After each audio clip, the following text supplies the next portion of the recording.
En aðalatriðið þetta það að afleiðingar efnahagshrunsins og minnkandi tekjur ríkisins og svo þessi hrikalega staða sem komin upp á Landspítalanum, og hún hrikaleg.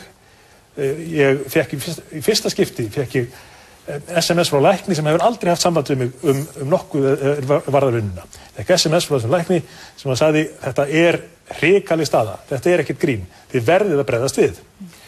Og ég fór fyrir vikið og hitti fólk þarna á Landspítalanum og maður upplifði þetta væri eins og haldið hefur verið fram í fjölmiðlum og í þessari greiningu nefndu staðan væri orðin svo að menn væru komnir fram af hengifluginu.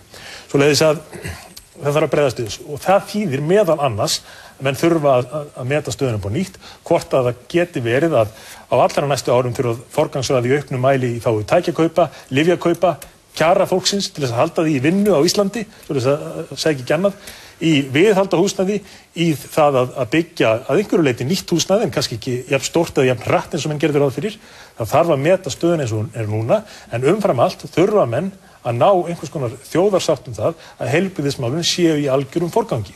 Vegna þess að ef menn geta ekki verið sammála það að þurfa forgangsröð í þá veru, þá lítið að marka allar yfirlýsingarnar mikilvægi velferðarinnar. Það þarf að forgangsraða númer 1, 2 og 3 í þágu þessara mála og menn hafa efni á því.